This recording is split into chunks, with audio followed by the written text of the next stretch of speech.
From translation, Net New English Translation, this 106th day of the year, today we are reading passages 1 Kings 10-11, 1 Kings chapter 10, verses 1 to 29. After the Queen of Sheba had seen Solomon's wisdom, the palace he had built, the food on his table, his servants' residence, his attendants' attire, his cupbearers, and his burnt offerings that he offered at the Lord's temple, there was no more spirit in her.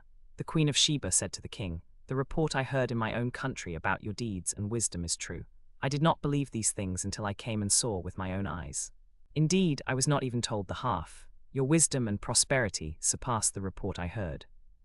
How happy must your men be? How happy must these your servants who always stand before you and hear your wisdom? Blessed be the Lord your God who delighted in you by setting you on the throne of Israel. Because the Lord loved Israel forever, he has made you king to carry out justice and righteousness." She gave the king 120 talents of gold, a very great quantity of spices and precious stones. Never again was such abundance of spices as the Queen of Sheba gave to King Solomon brought in. The servants of Huram and the servants of Solomon brought gold from Ophir, and also brought algum wood and precious stones. The king made high-ranking steps of algum wood for the house of the Lord and for the king's palace, and lyres and harps for the singers. No such algum wood came or has been seen to this day. The king's ships, along with Huram's ships, sailed to Ophir, and from there they brought back gold, 420 talents, and they brought it to King Solomon. With the gold came a cargo of algum wood and precious stones. The king made the steps of the Lord's temple and the king's palace out of this algum wood, and from the algum wood he made stringed instruments for the musicians. Nothing like it had ever been seen before in the land of Judah. King Solomon gave the Queen of Sheba everything she desired and asked for, besides what he had given her out of his royal bounty. Then she left and returned to her own land with her servants. The weight of the gold that Solomon received annually was 666 talents, not including the revenue from merchants, traders, and all the Arabian kings and governors of the land. King Solomon made 200 large shields of hammered gold. 600 shekels of gold went into each shield. He made 300 small shields of hammered gold. 3 minas of gold went into each shield. The king put them in the palace of the forest of Lebanon. The king made a large ivory throne and overlaid it with pure gold. The throne had 6 steps, and the top of the throne was round at the back. There were armrests on both sides of the seat, and 2 lions stood beside the armrests. 12 lions stood on the 6 steps, 1 on either end of each step. Nothing like it was made for any other kingdom. All King Solomon's drinking vessels were made of gold, and all the vessels in the palace of the forest of Lebanon were pure gold. None were silver. Silver was considered too common in Solomon's days. The king had a fleet of ships at sea along with the fleet of Hiram. Once every 3 years the fleet of ships would come bearing gold, silver, ivory, apes, and monkeys. King Solomon was wealthier and wiser than all the kings of the earth. All the earth sought an audience with Solomon to hear the wisdom God had put in his heart. Each person brought tribute: utensils of silver, utensils of gold, clothing, weapons, spices, mules, and young camels year after year. Solomon accumulated chariots and horses. He had 1,400 chariots and 12,000 horses. He stationed them in the chariot cities and in Jerusalem. The king made silver as common in Jerusalem as stones, and made cedars as common as sycamore trees in the Shephelah. Solomon acquired his horses from Egypt and from Cu. The king's merchants purchased them from Cu at a price. A chariot imported from Egypt cost 600 shekels of silver, and a horse 150 shekels. They also exported them to all the Hittite and Aramean kings. 1 Kings chapter 11, verses 1 to 43. King Solomon, however, loved many foreign women, in addition to the daughter of Pharaoh: Moabite, Ammonite, Edomite, Sidonian, and Hittite women, from the nations concerning which the Lord had said to the Israelites, "You must not intermarry with them, and they must not intermarry with you, because surely they will turn away your hearts after their gods."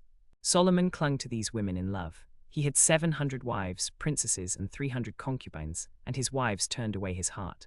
When Solomon was old, his wives turned away his heart after other gods, and his heart was not devoted to the Lord his God, as the heart of his father David had been.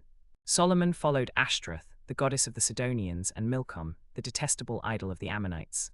Solomon did what was evil in the Lord's sight. He did not follow the Lord completely, as his father David had done. Then Solomon built a high place for Chemosh, the detestable idol of Moab, on the hill east of Jerusalem, and for Molech, the detestable idol of the Ammonites. He also built high places for all his foreign wives, so they could offer sacrifices to their gods on the hill east of Jerusalem. The Lord became angry with Solomon because his heart had turned away from the Lord, the God of Israel, who had appeared to him twice. He had warned him about this, so that he might not follow other gods, but he did not keep what the Lord commanded. So the Lord said to Solomon, "Since you have done this and have not kept my covenant and my statutes which I commanded you, I will surely tear the kingdom from you and give it to your servant. However, I will not do it during your lifetime, for the sake of your father David. I will tear it out of the hand of your son. I will not tear away the entire kingdom, but I will give one tribe to your son for the sake of my servant David, and for the sake of Jerusalem, which I have chosen." So the Lord raised up an adversary against Solomon, Hadad the Edomite. He was from the royal family in Edom. Earlier, when David was in Edom, Joab, commander of the army, went up to bury the dead and struck down every male in Edom. For Joab and all Israel stayed there 6 months, until he had eliminated every male in Edom. But Hadad, along with some Edomites, his father's servants, escaped. They went to Egypt, where Hadad remained for a long time.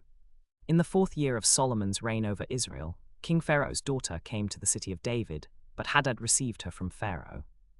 Hadad found great favor in Pharaoh's sight, so that he gave him a wife, the sister of Pharaoh's wife, and a house, as well as an allowance from Pharaoh. Hadad had a son in Egypt named Genubath. Pharaoh's daughter, Genubath's mother, raised him in Pharaoh's palace among Pharaoh's own sons. When Hadad heard in Egypt that David slept with his fathers, and that Joab, commander of the army, was dead, Hadad said to Pharaoh, "Let me go, so that I may return to my land." Pharaoh said to him, "What do you lack with me, that you are now asking to go to your land?" Hadad said to Pharaoh, "Only let me go, please." God raised up another adversary against Solomon, Rezon son of Eliada, who had run away from his master, Hadad king of Zobah. He gathered men to himself and became leader of a raiding party, after David had defeated them. They went to Damascus and lived there and became its king.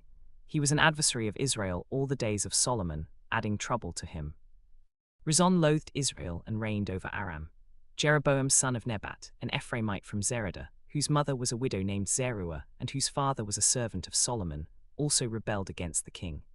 When this Jeroboam heard it, Solomon had built the supporting terraces for the city wall. He thrust out his hand against the king. Now this was the reason he did so. Jeroboam was a capable man, and when Solomon saw that the young man was capable, he made him supervisor over all the forced labor of the house of Joseph. At that time, when Jeroboam went out of Jerusalem, the prophet Ahijah the Shilonite met him on the road. Ahijah had wrapped himself in a new garment, and the two were alone in the field. Ahijah took hold of the new garment he was wearing and tore it into 12 pieces. Then he said to Jeroboam, "Take for yourself 10 pieces, for this is what the Lord God of Israel says. I am about to tear the kingdom from the hand of Solomon and give you 10 of the tribes. But he will have 1 tribe for the sake of my servant David, and for the sake of Jerusalem, the city I have chosen out of all the tribes of Israel. I will do this because they have forsaken me and have worshipped Ashtoreth, the goddess of the Sidonians, Chemosh, the god of Moab, and Milcom, the god of the Ammonites. They have not walked in my ways or done what is right in my sight, or kept my statutes and my rules, as David his father did. However, I will not take the entire kingdom from his hand. I will give 1 tribe to his son for the sake of my servant David, and for the sake of Jerusalem, which I have chosen. I will take the kingdom from his son's hand and give it to you, the 10 tribes. I will give his son 1 tribe, so that my servant David may always have a lamp before me in Jerusalem, the city I chose for myself to put my name there. I will take you, and you will rule over whatever you desire. You will be king over Israel. If you obey all I command you, walk in my ways, and do what is right in my sight by keeping my statutes and my commands, just as David my servant did, then I will be with you.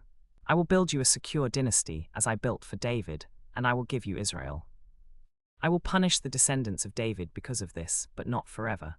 Solomon sought to kill Jeroboam, but Jeroboam got up and fled to Egypt to King Shishak of Egypt, and he stayed in Egypt until Solomon died. As for the rest of the events of Solomon's reign, all that he did, and his wisdom, are they not written in the scroll of the events of Solomon's reign? Solomon ruled over all the kingdoms from the Euphrates River to the land of the Philistines and as far as the border of Egypt. They brought tribute and served Solomon all the days of his life. Solomon rested with his fathers and was buried in the city of his father David. His son Rehoboam became king in his place.